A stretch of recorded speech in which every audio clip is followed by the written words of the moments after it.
১৬ বছর আগের পিলখানা হত্যাকাণ্ডের পুনর্বিচার সহ বিভিন্ন দাবিতে সাবেক বিডিআর সদস্য ও তাদের পরিবারের এই আন্দোলন গড়ায় দিন পেরিয়ে রাতে।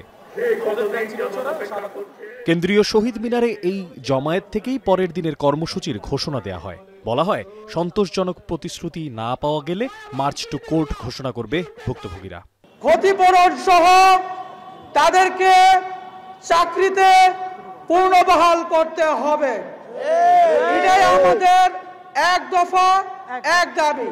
সকল জেল বন্দীদের মুক্তি এবং প্রকৃতপক্ষ যারা দোষী কমিশনের মাধ্যমে ব্যবস্থা নিতে হবে। এর আগে বুধবার সকাল থেকেই রাজধানীর কেন্দ্রীয় শহীদ মিনার প্রাঙ্গণে উপস্থিত হতে শুরু করেন বিভিন্ন জেলা থেকে আসা পিলখানা হত্যাকাণ্ডে নির্যাতনের শিকার দাবি করা সৈনিক ও তাদের পরিবারের সদস্যরা। তাদের অভিযোগ, তৎকালীন সরকার এই হত্যাকাণ্ডকে বিডিআর বিদ্রোহ হিসেবে চালিয়ে প্রকৃত অপরাধীদের আড়াল করেছে। সম্পূর্ণটা ষড়যন্ত্র ছিল, তৎকালীন সরকারের ষড়যন্ত্র ছিল বিডিআরকে ধ্বংস করে দেয়া। আমার দুইটা ছেলে বিএসসি ইঞ্জিনিয়ার হয়ে আজকে ছেলে কিছু করতে পারছে না, তার বাবার জন্য সব সময় কান্নাকাটি করে। এত বড় ছেলে, তার বাবার মুক্তি চাই। সবাই আন্দোলনে শরীক হয়েছে, আমাদের চাকরি ফেরত চাই, না হয় এর বিচার চাই।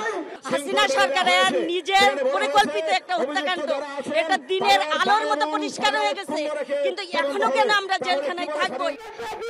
গণজমায়েত থেকে সারা দেশে চাকরিচ্যুত সকল বিডিআর সদস্য ও পরিবারকে পুনর্বাসনের দাবি তোলা হয়। এছাড়া নির্বাহী আদেশে চলমান ২ মামলা প্রত্যাহার, স্বাধীন পূর্ণাঙ্গ তদন্ত কমিশনের জন্য সদ্য জারিকৃত প্রজ্ঞাপনে ধারা বাতিল চাওয়া হয়।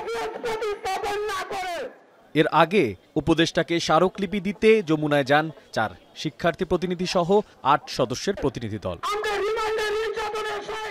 মশিউর অনিক, এখন, ঢাকা। মাঠের অলরাউন্ডার আমি, আর ঘরের all rounder Tilex. Tilex toilet cleaner, clean মানেই টাইলক্স।